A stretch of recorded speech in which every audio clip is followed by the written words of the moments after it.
Hello everybody, welcome back to Wargroove. So, I just want to say before we get started properly, thank you to the 10 people who are still watching me. I don't know who most of you are, I assume there's 3 of my friends watching, but to the rest of you who stuck around anyway, thank you, I really appreciate it. So, with that being said, we're going to get started today with reading some of the codex because nobody said they didn't want to hear it, and one person said they did.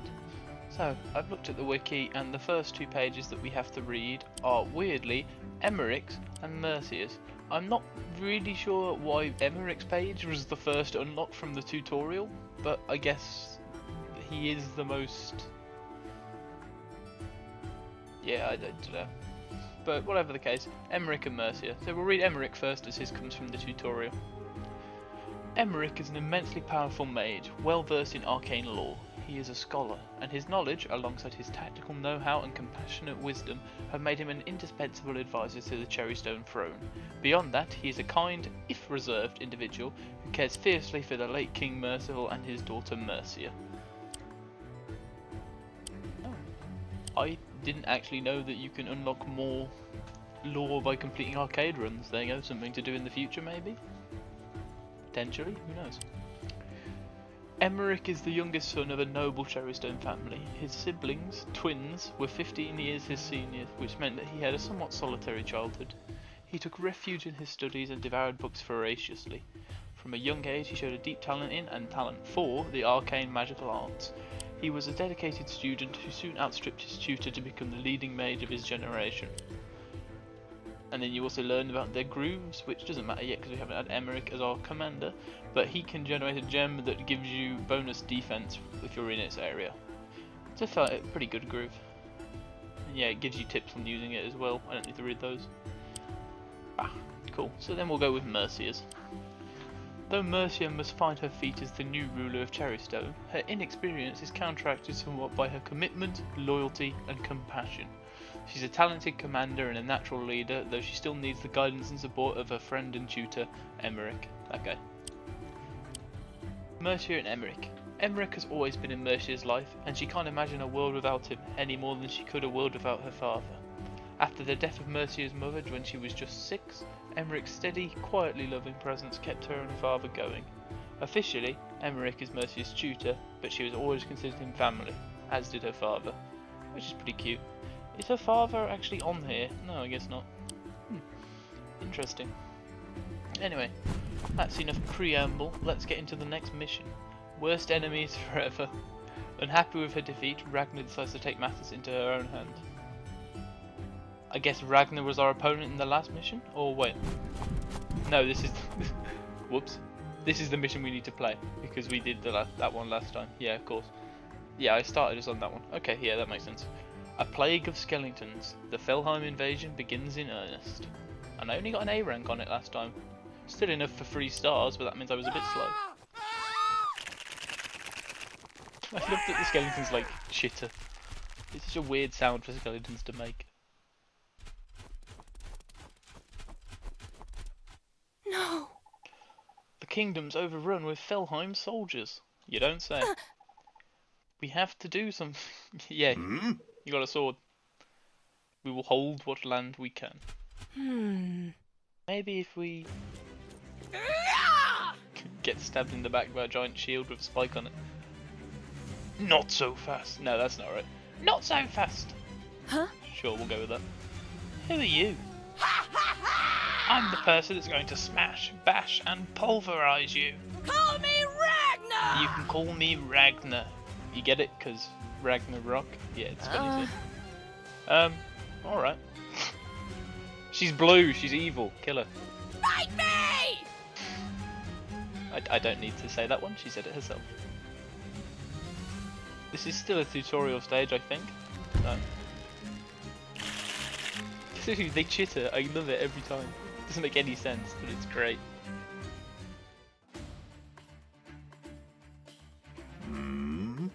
Did you see that? The Felheim hordes just captured a village to the west. They'll attempt to claim the neutral village to the east next, unless we stop them. That's that one down there. Then let's stop. Yes! Luckily, a Cherrystone Ranger is here to help us. Rangers are units that can attack enemies from a distance. Let's move it into a position from where it can attack any approaching undead. Sounds good. From this position, our ranger can attack any enemies approaching from the west. Very well. When you want to end your turn, select an unoccupied map tile and then select end turn. Yeah. Didn't we do that last time? I guess not.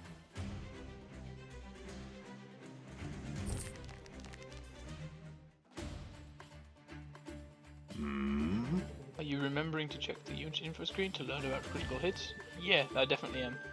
Good, then you'll know that rangers crit if they attack without move.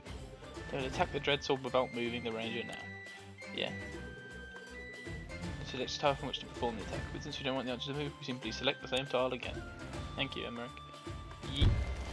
And that's the thing I like about the archer. It's a very unique unit because in like Advanced Wars and other games in the genre, your ranged units are always artillery pieces that can't move and fire, whereas this gives you a sort of, it's a weaker unit that will still be able to fire at range to help support your infantry walls, but at the same time, if it sets up as an artillery piece and doesn't move, it's stronger. It's a simple thing, but like I think it helps. Yeah, it helps add to unit diversity, which is something that Advanced Wars itself can lack sometimes, I feel. We may have defeated those soldiers, but it's not over yet. The enemy owns a barracks. This will enable them to recruit new units. Fortunately, we have access to a barracks of our own. We should select it and recruit a new unit at once. Okay, I'm on it. I can't keep my voices consistent between characters, but it's fine, don't worry about it. This barracks lets you recruit 3 different unit types. Swordsmen, pikemen and rangers. That's right, but due to our current funds, I can only afford a swordsman right now. Look how sad she looks with that. A single swordsman can make a big difference. Let's recruit one now. Note that each barracks can only recruit a single unit per turn. Right, I'll make sure to remember that. And there you go, now that we've actually used the barracks, our turn auto ends.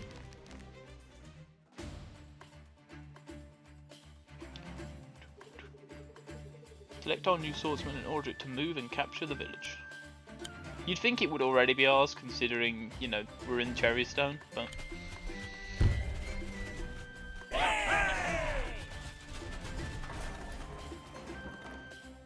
Again, another thing I like about this compared to Advanced Wars is that the buildings are all actual buildings. You can't stand on the tiles to capture them like you can in Advanced Wars. They're physical buildings that you have to actually interact with and even defeat before you can claim them, but I'm sure we'll get onto that later. Excellent work, my queen. Villagers bring in 100 gold every turn, so they're incredibly important to the war effort. Right, because more gold means we can recruit more units. That's the plan. Correct. In fact, we can cripple the enemy's income by taking their village to the west. Yes. To capture a village that is owned by a different faction, we must first defeat it. See, that's what I was just saying. Then I'll recruit more units straight away and order them towards that village. Yeah, you will. Some units are more effective than others at defeating structures such as villages. I advise you to rely on the pikemen's powerful crit for this job. Alright, I'll recruit pikemen and send them towards the enemy village. Yeah, and you can see what they're effective against on this little screen here. It's a good little overview. It'll only show you what units you actually have access to and are against in this, so it'll only show us these 3. It is quite funny to me that archers are most effective against everything and most vulnerable to everything on this map, which makes sense, you know, it's a glass cannon ranged unit. But spearmen, pikemen, sorry, of course, they're pikemen in Cherrystone, but their archetype is spearmen. As I said earlier, one of my favourite units. There's just something so satisfying about using them, so we'll start producing them. Move our ranger over because we'll want him to come and fight with us.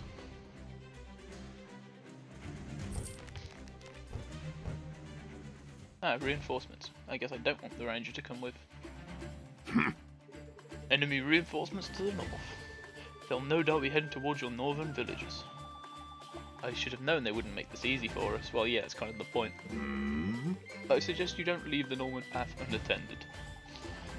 I'll make sure you to leave a unit to protect the northern villages. Yeah, and our objective now is just to...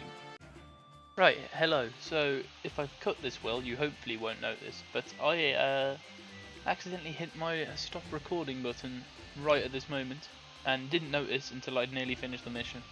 I feel like I probably could have cut back. I mean, this is a tutorial mission, you haven't missed much, but it would feel a bit inauthentic if I did like half the mission and you just weren't watching. So I've just quickly restarted and got back to this point. You know, nothing major lost, just me rambling on about how and why I like this game, you know, the usual. But we'll get back into it. As I say, you probably won't notice it, apart from that my audio cuts off rather jarringly, but hey. Changed my hotkey, so hopefully that won't happen again. That was my own fault. First time messing around with hotkeys is bound to go a little funny. So we're going to make sure to send a unit up to defend this side this turn, because I nearly lost one of the villagers last time, because I didn't send a unit to help defend with the archer. I thought the archer would be enough, and I was mistaken. Speaking of, I'll use the archer to hopefully take these guys out, but if not, the swordsman can run in and finish it off. Yeah, left it on a sliver. 1%. Great. Oh, whatever the case.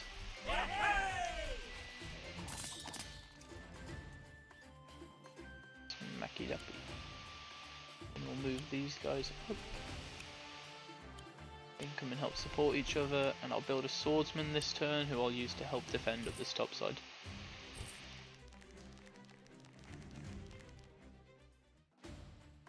A point I made is that the games like this always tend to have great themes for their commanders, but the issue is that they never get to be heard half the time because you'll only hear them on enemy COs for the first like half of your playtime.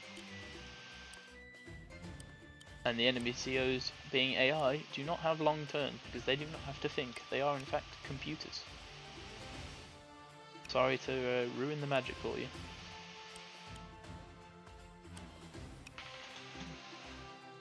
I could play defensive and just move this guy back, but there's no real need to. And yeah, here's a quirk of the Archer's design as a unit in larger. Excuse me. Because they can technically reach this guy, but they'll put themselves in extreme danger to do it because they'll be in range of the swordsman that will then just whack them for 1,000,000 as well. But the fact that they can move and shoot is quite the powerful effect. So we'll stay outside of their attack range this turn, that seems like a good idea. And yeah, I'll move up, it's fine. I ain't afraid. Leave them in crit range of each other. Swordsman can cover one of the other flanks. And we'll produce another ranger, I think. No, we'll produce another swordsman.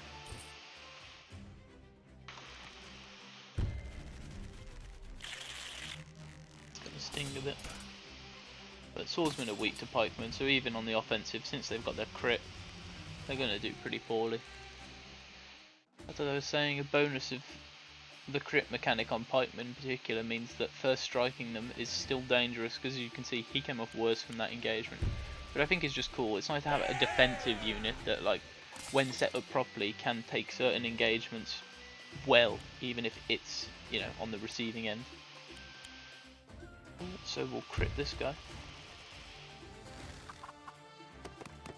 And again, I don't know if I said it in this recording, or I was saying it before, the idea of a mobile ranged unit is very unique, and it's cool, I like it.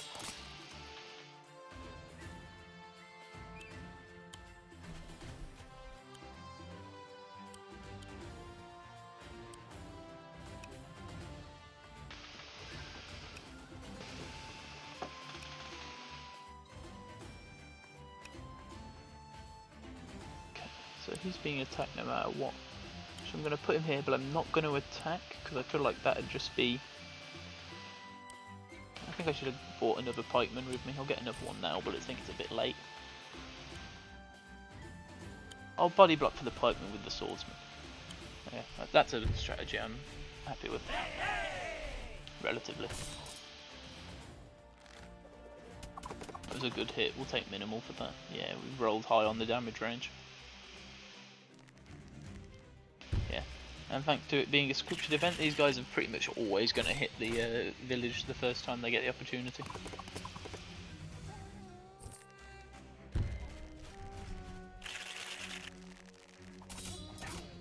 Yeah, that one was always going to be a bad engagement, but I knew it. I was just using them to body block so that the pikeman didn't get first strike.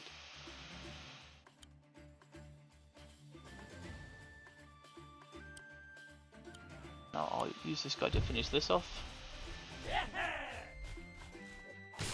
Bam. Kick the doors in. What? What? How did this happen? Excellent, you've cleared the enemy from the village. You should capture it to secure it before Ragnar takes it back. Got it. Which I will use this swordsman for. Because he is full health, and a mechanic the game is about to teach us means it's good to have a full health unit capturing. No! Well done. With no villages, the enemy has no income. You'll notice that a captured structure never begins with full health. As you can see, it's got 5. In fact, it starts with the equivalent of half the capturing unit's health. So if the unit with 40% health captures a village, the village starts with 20% health? Yes. Now, we should destroy their barracks to completely remove them from this region. Yeah. Okay, let's do it. Yeah, again, one of the mechanics I like is that I guess it's to balance out the fact that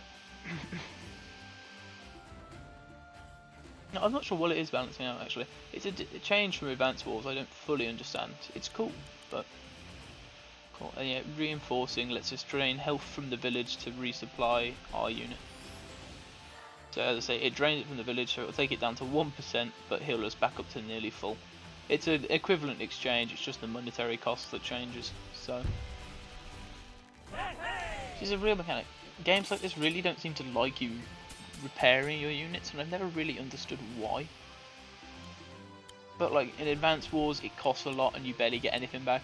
In this game, you can get like most of your money back on the repair. Or no, you can get most of. Advanced Wars means that you don't gain much health back when you repair. Sorry. And likewise in Wargroove, you can get a unit back up to practically full. When you drain, if a village is on full health like this one, and I sent a unit back on 99 or on 1% health, it would drain 99% health of the village and give that unit back up to 100%.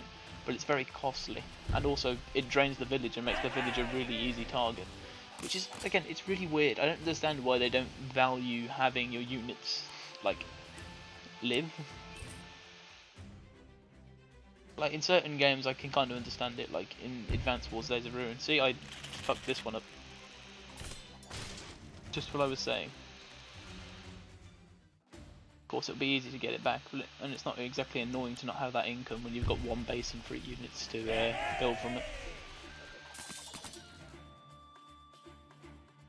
But like that's the exact problem I feel with this system. It's that when you repair, you leave a village really exposed, and I don't understand why repairing a unit is such a bad thing for this genre, because this genre just doesn't like doing it.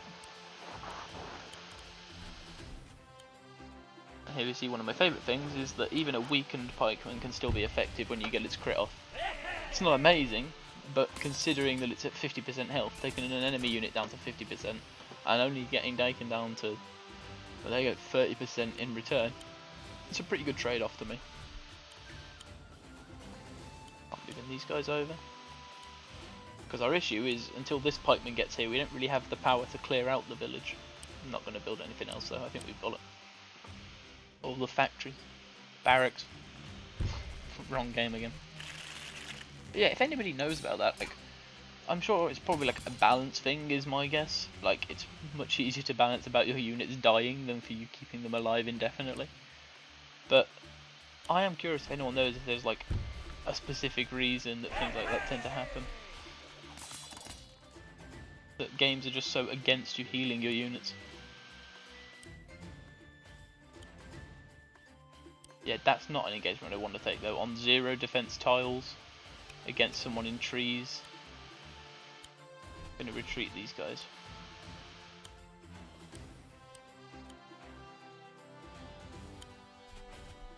Now, I'm okay to do this time because he's not going to come back and be able to smack it.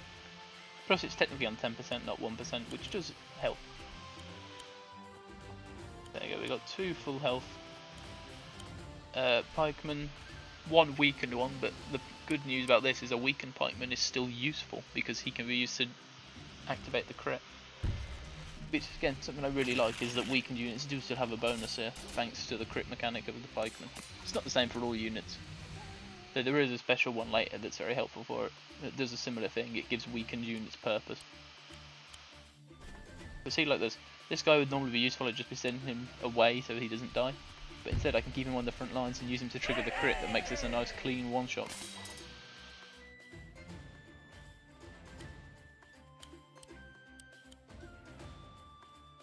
You can just help kill any swordsmen that come out. As can you.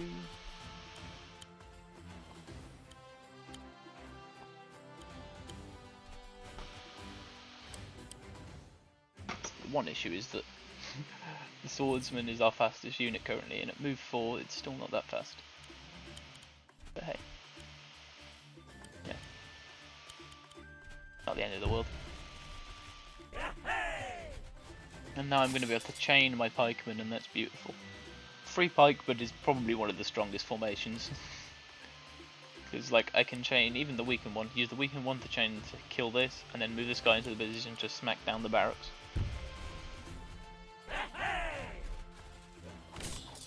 Just him being full health and hitting for the max crit, it's pretty easy. And then yeah, the swordsman can come in and finish it off.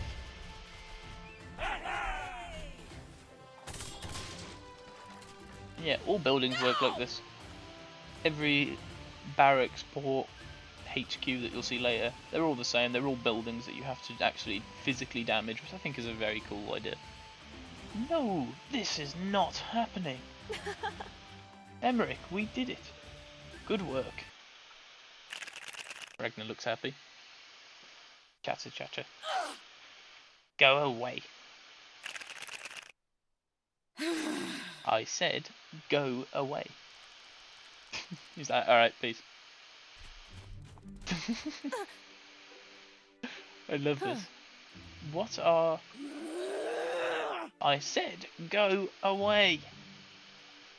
Oh, it's you. Yeah. Yeah. I didn't mean to disturb you. You didn't disturb me. I was lying in wait. Huh. Uh-huh. Right. Shut up! This isn't over. Fade to black. Why don't they just kill her there as an enemy general? Who knows? Shh, don't worry about it. And yeah, look at that, I got an A rank on this again. I guess it's because I defend the northern village. I suppose the speedrun strat is to just let it go. And like, some of the S ranks in this game are very tight because they are, as I said earlier, based entirely on turns. So you have to do some pretty risky plays. And let's see, that'll be about 20 minutes again, the same sort of timing as I had on my last video.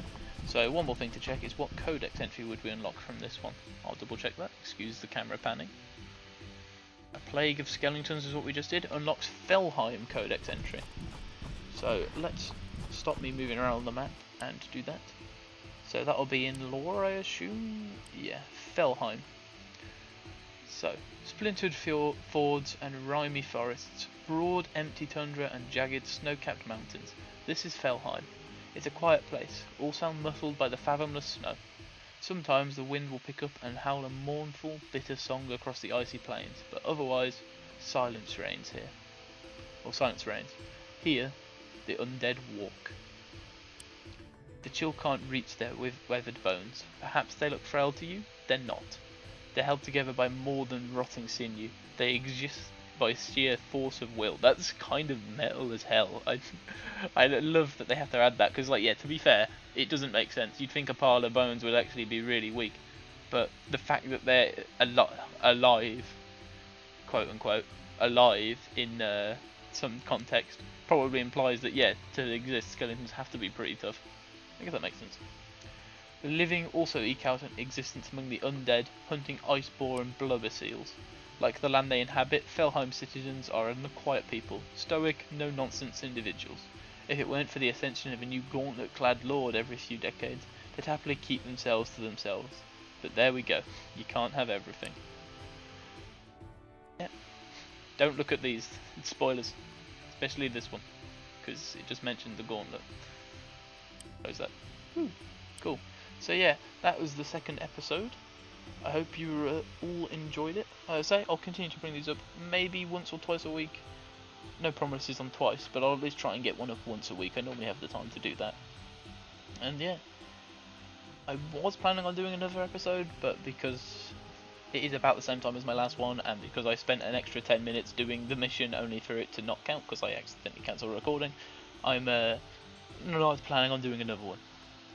But we will go on to the next one there. I think it's a bit of a longer one. I think these first 4, if I remember rightly, are all tutorials, but once we're out of those, I think the game opens up a bit. I mean, it starts giving you side missions, which are the round ones up there, so I'm sure that by then the tutorial should have eased a bit. So, yeah, thank you for joining me once again. Hope you all have a good day, and I'll see you in the next one. Bye bye.